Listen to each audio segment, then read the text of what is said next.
Well, we don't wear skimpy bikinis. Hell, it frightens me when I take my shirt off. There's definitely no one pregnant here. This is motor sailing for old dudes. We do live on a boat, and we do cruise extensively along the Australian coast. Join us and visit some great destinations. Learn how to look after a boat and live off grid. It might even get you enthused to do the same thing.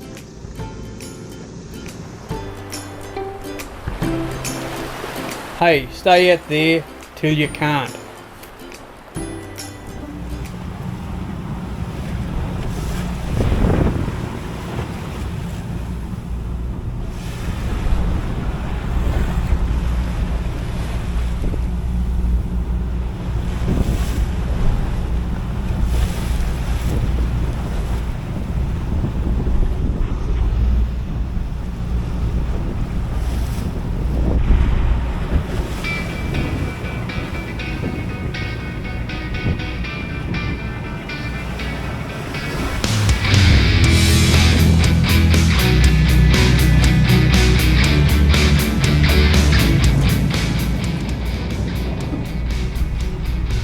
Pretty gnarly up here. We're just coming up to Island Head Creek now, and wasn't too bad in the bay, but up here it's they're 2 or 3 metres the swells, and the winds just started to really hook in, so, and a bit of rain too, that's what we need. But anyway, we're only about half an hour out of Island Head now, so we'll just ride this up and hopefully get into some better shelter up in the creek.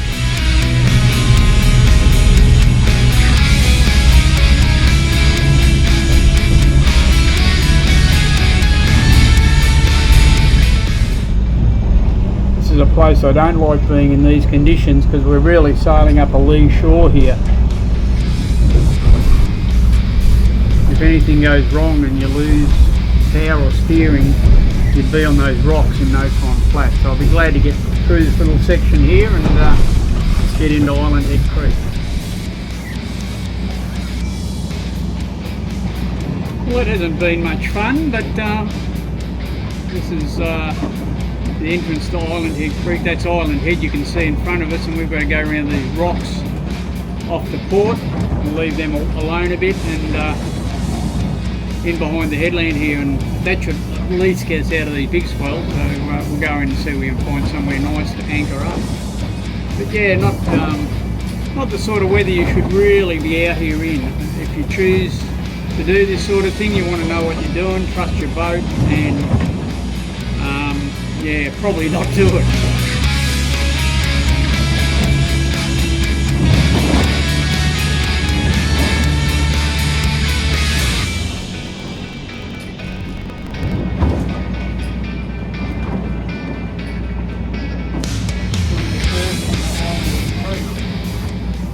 A little bit of surfing into Island Head Creek.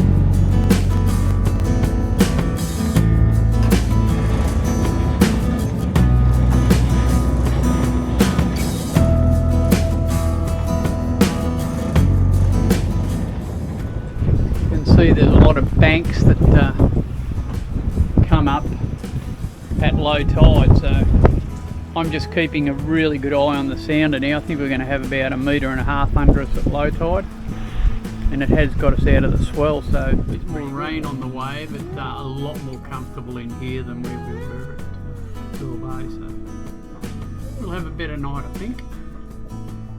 It's blown pretty well all day, but at least it's cleared up a bit now. For the moment anyway, and the wind has dropped a little bit this afternoon, so we'll have to wait and see what occurs tonight. Could be here for another day, I think.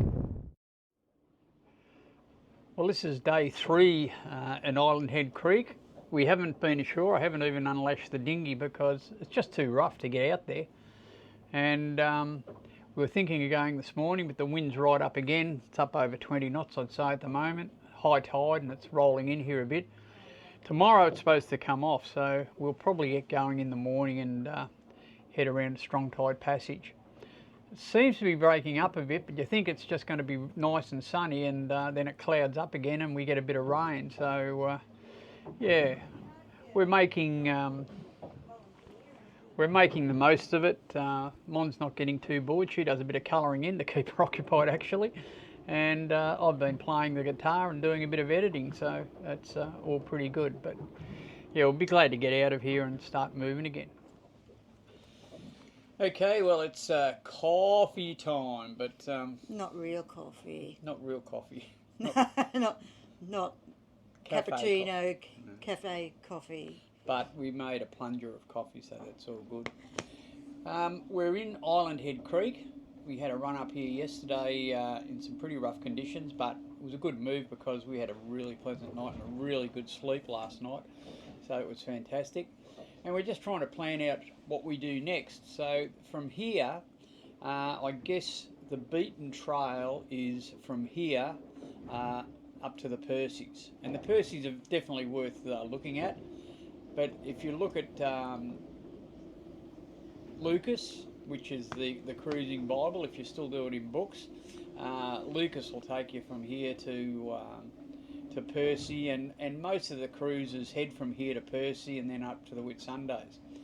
But we've been researching doing it a bit of a different way, haven't we? Yeah, we are thinking of doing it differently. We're thinking of going to Plum, which apparently, from my research, has a store that does everything. Sells beer, sells takeaway food, sells coffee. And we can pick up some eggs and some milk, which we're going to run out of. Yeah, okay, so that's probably a good move, and it'll be an interesting little trip. So to do that, we've got to leave from here. We've got to go through Strong Tide Passage, which is a bit of a navigational exercise in itself.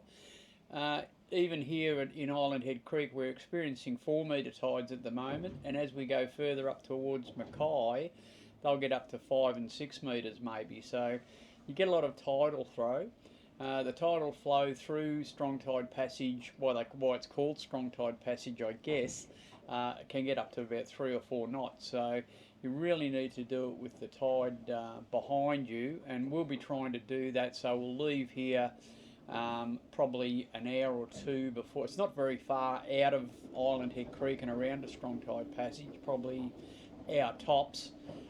So we'll leave here probably an hour and a half before high tide, so that when we get to Strong Tide Passage, the tide's going to be pushing us in, and then when we get to the middle of the Strong Tide Passage, hopefully the tide will turn and start dragging us out into Broad Sound, and then we'll travel across Broad Sound and up into the creek that leads us up into Plum, and eventually that would take you out into Thirsty Sound as well.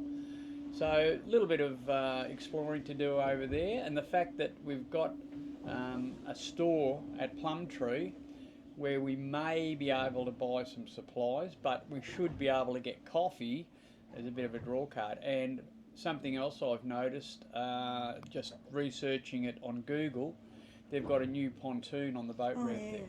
Yeah, that's going to be good. Yeah. So that'll mean I'll be able to tie the boat up and leave it while we go up and visit the shop. And it means I can keep my feet dry too. So we're really focused now on doing it an alternate way and having a look over there. I think once we've had a look at Thirsty Sound, we'll probably shoot out. I don't know if we'll go right up into Thirsty Sound, but we'll visit Plum for sure. And from there, I think we'll make our way out to the Duke Islands and then across to the Percy's. And it's probably not a bad plan, because to do it that way, it means the trip to the Dukes is, I think, it's about 15 nautical miles, and I think it's 16 or 17 from the Dukes to the Percy. So it breaks those trips down into very doable trips. If we left from here and went straight to the Percy's, I think it's about 40 nautical miles, so it's quite a big trip. Big day. So we'll have a bit of a bounce around through Broad Sound and Thirsty Sound. And one of the reasons we're doing it, where we are now in Island Head Creek and where we were in Pearl Bay and Freshwater Bay, they're all part of a big military reserve, and quite often there'll be manoeuvres going on here, and they don't let you use all of these little areas. So at the moment, there's no notice to mariners saying that you can't use these anchorages, and we might as well use it up while the going is good. So we'll have a look at those places, and we've got heaps of time. We've got heaps of time, yeah. So we can make it up as we go along and yep, do those little extra things. Yep. We don't have anything to holding us back at this point. Yep. So anyway, we're stuck here for another day or two. The wind's still puffing up 25, 30 knots, I reckon, but we are comfortable in here, so we'll stay here while we've got this little anchorage virtually to ourselves. There's another cat behind us. He's been drying out in the mud each day. I think he's doing a bit underneath his hulls. But we're quite happy to just sit here and ride out this bit of wind. And do nothing under our hulls. Nothing under our hulls. We don't need to do that, yeah. But the good thing about the wind we're getting is it's supposed to clear up in a couple of days, and then I think we're going to get 2 weeks of pretty stable, calm weather. So that'll be great for doing what we're planning as well. So all of the cards are falling into place, and yeah, that's what we'll do. Watch this space. Watch this space.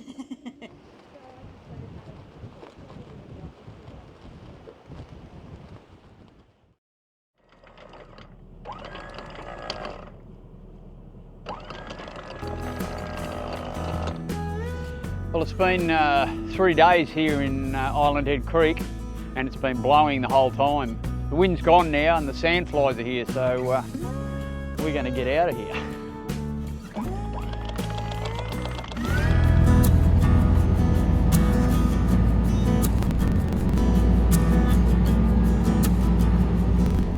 Six of us, 7 of us on the way out of here, and there's another 5 down in the other anchorage. There must have been a few hiding up little creeks and that, because yeah, now that the wind's gone, there's a lot of boats heading out. So everyone's on their way north again, I guess.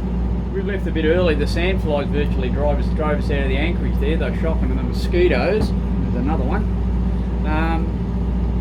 So we've got out of where we were, and we're just going to head out of Island Head and around a strong tide passage. We're a little bit early. It's not high tide in the passage till about 12 o'clock, so we're going to be pushing a lot of tide somewhere, I think. But anyway, we've made up our mind that we're going to try and get to Thirsty Sound this morning. Plum Tree. Plum Tree. Plum Tree. Coffee. And coffee, yeah. We probably won't get there in time for coffee, but we'll head over there and see where we go. Looks like the weather has changed now. We've had very strong wind for the last 3 or 4 days, and now it looks like it's coming around to being a bit more favourable, maybe for a couple of weeks. Fingers crossed. Anyway, let's get out of here. Be a little bit careful coming out of Island Head Creek, because the charted way out is not the deepest way out. You want to stay over to the right as you're heading out. You'll be able to see it. I tried the charted entrance, but yeah, it's very shallow. So you've got to stay over to the starboard side of the inlet as you're heading out.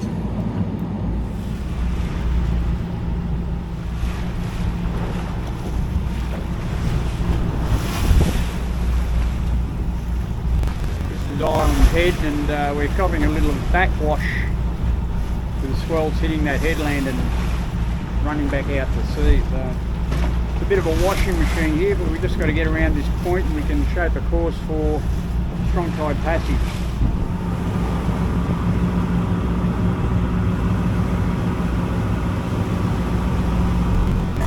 Stop it! Don't do that! Go.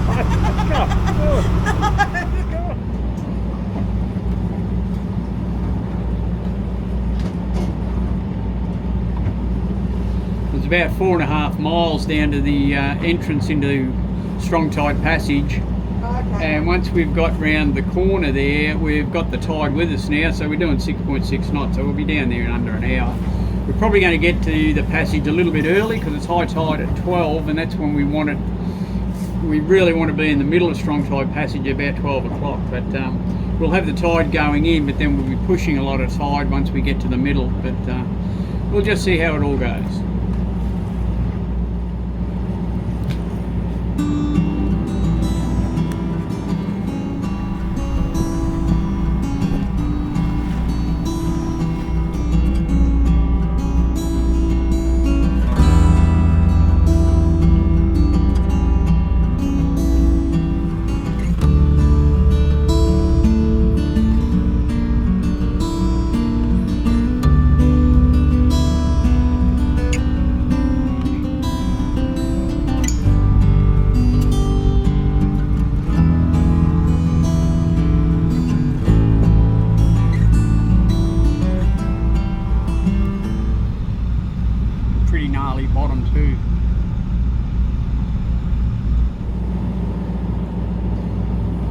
suppose I should really fly the drone, shouldn't I really did want to fly the drone in here, but there's a little bit of wind on for one, and I'm just too busy with the nav, so you've got to be pretty careful coming through here. There's a few shoals and that around, and you want to be on your toes pretty well, so I don't want the brain thinking about what the drone's doing about as well as what the boat's doing. So we'll just concentrate on the navigation and get through here, and I'll get some drone pics later, hopefully.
Well, it's very pleasant out here today. A lot lighter wind than we've had over the last 3 or 4 days.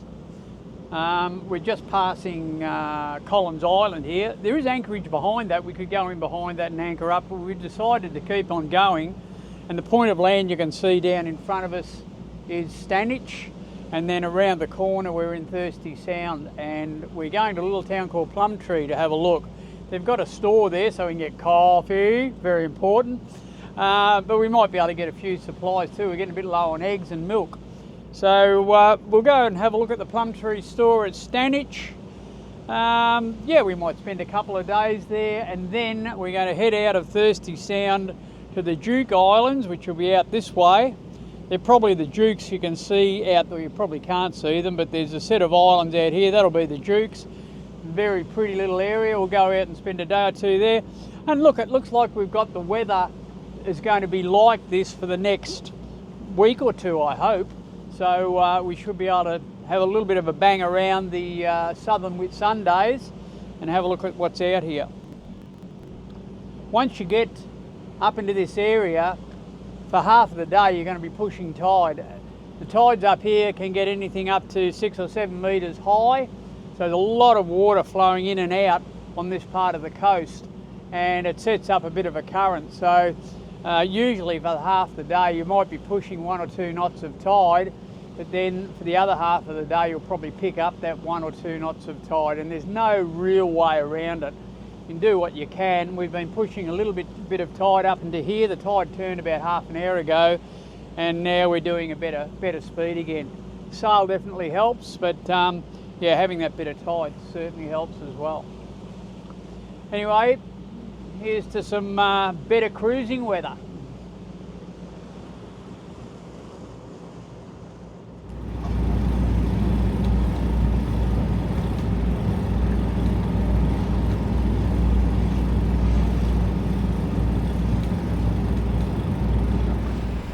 We're a couple of hours out yet, and we've just furled up the sail. A couple of reasons for that.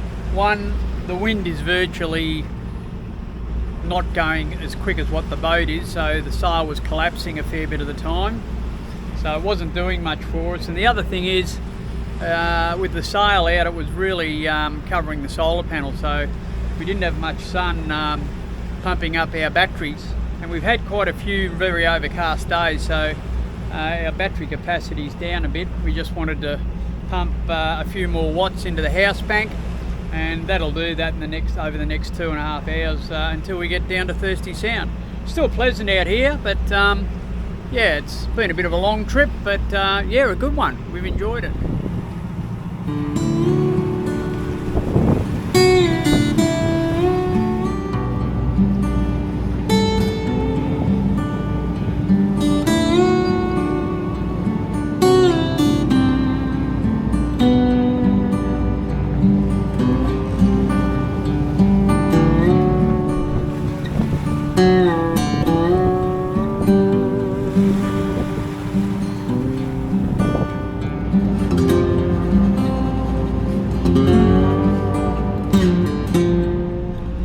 because I've just looked at Willy weather tides, and we've got about 0.7 of a metre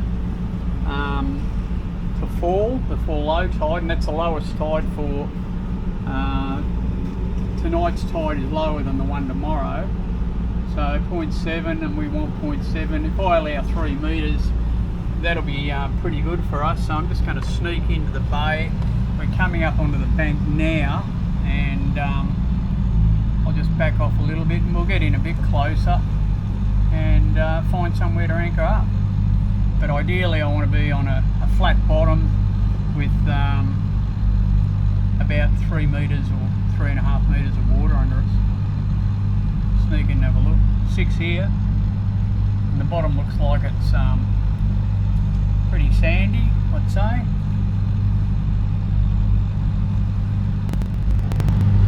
This is where the boat ramp and the pontoon is, so that's where we can get ashore easily. All new. Where are we off to, Mon? We're off to the one and only shop in Stanage. Plum Tree Store. Plum Tree Store.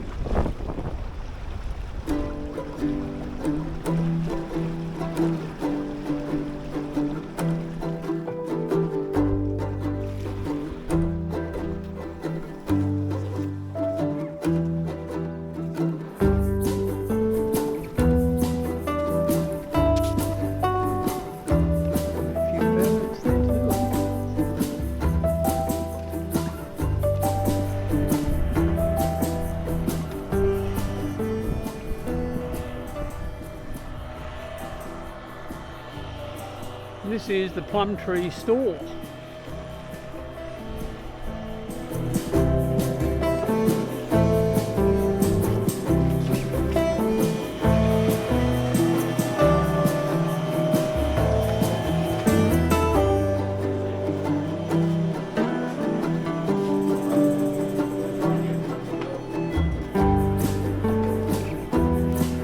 This is rather civilised.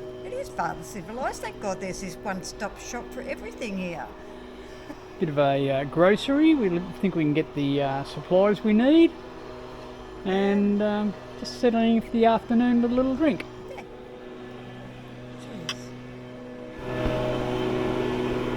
This is what I call a really good beer. You can see every mouthful I've taken out of it on the side of the glass. That means the glasses are really clean, the lines are clean, and the beer's good. And I would spend... I'm going to have another one. I think you should have another one just to see if you can do it again.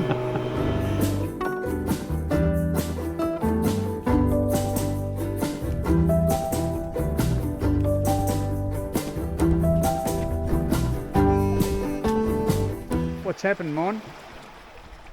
The dinghy's on rocks. We're high and dry. High and dry. We've And miscalculated the tide, and that means... that means either going back and getting the guys in the bar to help us, who are quite intoxicated at the moment, or just doing it ourselves. We'll do it ourselves. I think so. 1, 2, 3.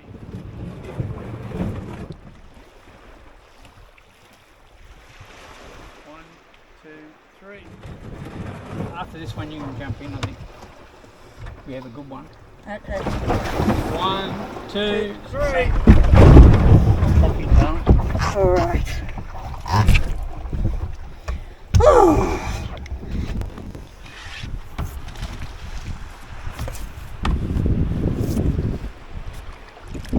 It really shoals out from here, eh? Some things we just learn the hard way, eh? Yeah, we'll know in future. Come here at high tide and it'll be a lot more pleasant, I think. Well, it was pleasant while we were there. It was. Did you ever think when you were walking back into the water there, pulling the dinghy out, what that sign read up there? Oh my God. Oh my God. There's alligators in here. They're not alligators, they're crocodiles. Oh, thank God I didn't think about it at the time.